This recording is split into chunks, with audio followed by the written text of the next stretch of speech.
El líder del movimiento Creo, Guillermo Lasso, pedirá ser recibido ante la Comisión de Enmiendas y presentará un documento a la Asamblea Nacional. Lasso insiste. Este martes anunció que pedirá a la Comisión Ocasional de Enmiendas ser recibido para presentar un documento con propuestas a las enmiendas a la Constitución que impulsa el oficialismo. Dicha comisión ya concluyó su fase de sociabilización y ahora trabaja en la elaboración del informe para segundo debate en el Pleno de la Asamblea. Desde que el bloque oficialista presentó el paquete de enmiendas a mediados del año pasado, uno de sus opositores más fuertes ha sido el movimiento Creo. Siguió de cerca el inicio del trámite y mostró sus reparos a la moción oficial, siendo la enmienda que permitirá la reelección indefinida la más criticada. En Cuenca, la intervención del líder del movimiento durante una jornada de sociabilización terminó en gritos y turbios. A inicios de este mes, representantes de varios sectores políticos y sociales de oposición se reunieron en Loja en el denominado primer conversatorio de líderes en resistencia del Ecuador. Delinear una estrategia ante la posible aprobación de las enmiendas constitucionales fue el tema principal. Creo que estamos haciendo un ejercicio que es bueno para el Ecuador y que es bueno para el análisis de los temas que son importantes. En este momento, la causa nacional es el archivo de las enmiendas constitucionales. Pese a la convocatoria, la asistencia fue escasa. Se tiene previsto que la Comisión Ocasional de Enmiendas sesione el próximo lunes para armar el cronograma para la elaboración y aprobación del informe para segundo debate. Joana Ramos, 24 horas. Enseguida damos paso al líder de Creo, Guillermo Lasso. Guillermo, gracias por acompañarnos. Y antes de entrar al tema de enmiendas, empiezo preguntándole por qué no fue a Loja al conversatorio de líderes en resistencia. En primer lugar, muchas gracias por la invitación. No pude hacerlo por un problema de carácter personal, familiar, que me obligó a estar en el exterior y por lo tanto no pude asistir. Pero obviamente ellos cuentan con mi total respaldo y apoyo porque fue una iniciativa de alguien que quiso promover esta reunión allá. Nos invitaron a Compromiso Ecuador, a Creo, a César Monge, a César Montúfar, y desde el exterior les envié mi expresión de solidaridad. Sin embargo, también llamó la atención que no estén presentes movimientos que de alguna manera también forman parte de la convocatoria que usted hace para la Unión, la Unión como oposición. La reunión de Loja no fue una convocatoria nuestra, nosotros fuimos invitados a esa reunión.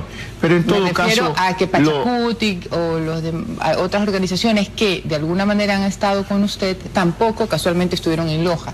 Pero mire, María Josefa, yo creo que lo fundamental es que se acerca el mes de diciembre, se va a cumplir el año que determina la Constitución, que da de plazo entre el primer y segundo debate para la aprobación de las enmiendas, y sin duda alguna vamos a ver un atropello del gobierno nacional y de la lista 35 de querer pasar estas reformas constitucionales a través de un proceso de enmiendas, a pesar de que más del 82% de los ecuatorianos queremos una consulta popular. Fíjese usted que en agosto del 2014 iniciamos una lucha prácticamente solos, pero ahora hay una unidad sobre un concepto, la necesidad de una consulta popular y el rechazo a la aprobación de estas enmiendas por vía de la Asamblea Nacional. Uno de los temas que tenemos agendado para esta entrevista es el de las enmiendas.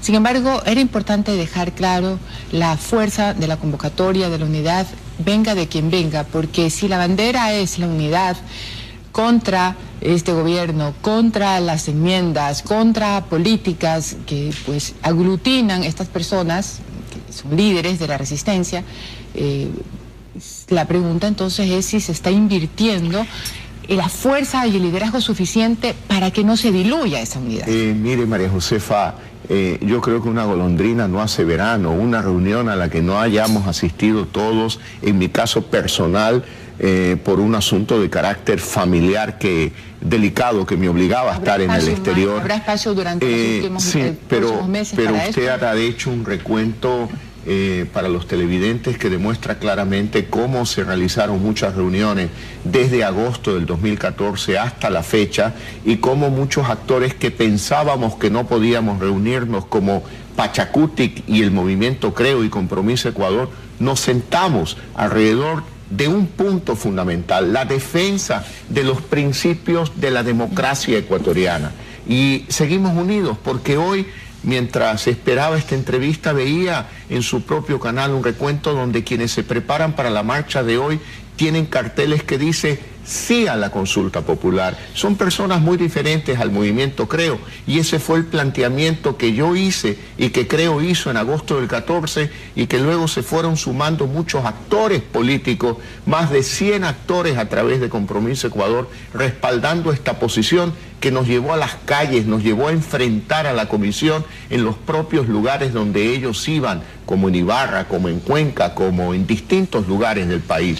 Pero lo fundamental es qué vamos a hacer ahora de aquí en adelante. Sí, y antes de pasar ya a la parte ya resolutoria o su propuesta para la Asamblea, y usando su misma frase, aquella de sentarse en una mesa, conversar con otras personas, me pregunto, y por eso le pregunto, ¿cuándo entonces en esa mesa va a estar sentado el alcalde Nebot, Rodas, Paul Carrasco, personas que de alguna manera representan, unas más jóvenes, otras con mayor tiempo en la política del Ecuador, una línea también opositora?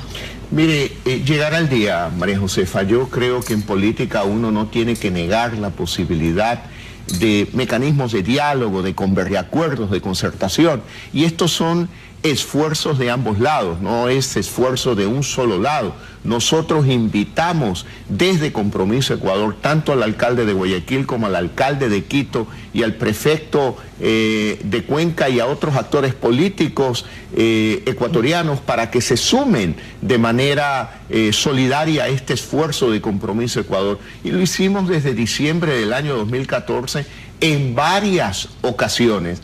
Pero bueno, las circunstancias han sido que los hechos se han dado como se han dado. Pero hablemos del futuro. ¿Qué es lo que va a suceder? Yo voy a solicitar a través de los asambleístas de Creo ser recibido por última vez por la Comisión Especial de Socialización de Enmiendas para presentar esta vez un documento que sea un registro histórico de la posición de lucha de Compromiso Ecuador, de Creo, personalmente mía, sobre nuestra posición respecto de la necesidad de haber defendido principios fundamentales como la alternancia en el poder de la democracia ecuatoriana. ¿Ese documento en conclusión le pide a esa comisión que archiven las enmiendas? Definitivamente que sí, y no solo habrá ese documento, sino que durante el mes de noviembre presentaremos un libro escrito por dos de nuestros asesores, Carlos Bernal Pulido, el constitucionalista colombiano, muy citado por la Corte Constitucional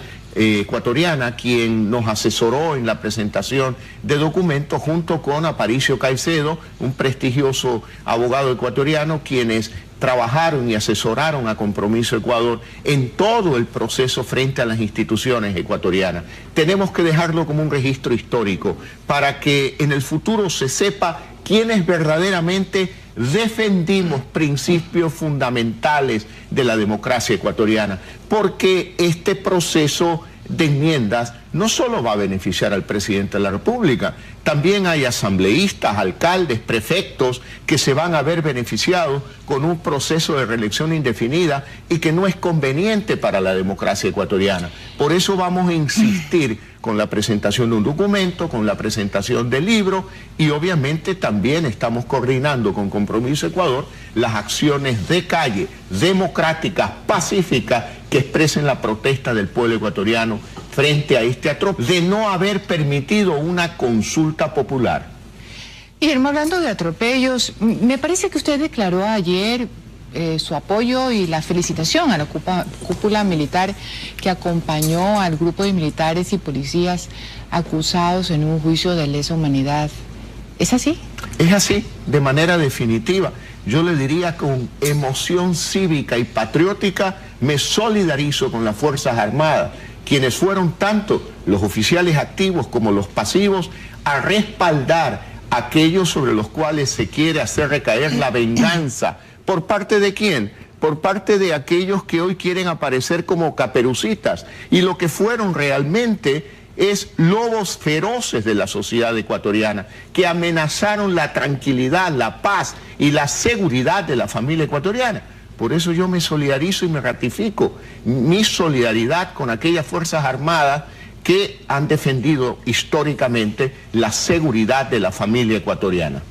¿Usted cree entonces que aquellas personas que según usted delinquen y las califica como lobos feroces tienen que ser violadas, torturadas y proceder con ellas desaparición forzada? Es que eso es lo que se está juzgando. Yo no creo en eso. Cualquier exceso, y lo dije claramente también, debe de ser sancionado.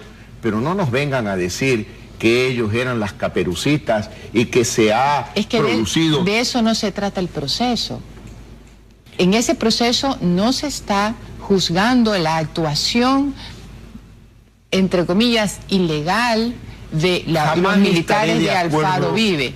Lo que se está juzgando es el comportamiento de la fuerza pública. Sí, pero no hay duda, aquí no podemos andar con devaneos ni con ingenuidades. Aquí de lo que se trata también es de producir un acto de venganza contra aquellos oficiales que defendieron la seguridad de la familia ecuatoriana, de aquellas personas que tampoco eran aquellos que querían luchar democráticamente en defensa de sus ideas, sino que encontraron el camino de la violencia para para pretender imponer a la sociedad ecuatoriana sus ideas. Por lo tanto, seamos muy claros, ¿estamos del lado de la democracia o estamos del lado de la violencia? ¿Estamos del lado de las instituciones o estamos del lado de la venganza? Yo estoy del lado de las instituciones. Yo estoy del lado de la democracia, yo estoy del lado del respaldo. La institución de la democracia en el Estado de Derecho son los derechos humanos. Sí, por supuesto que sí, y también en el boletín lo dije,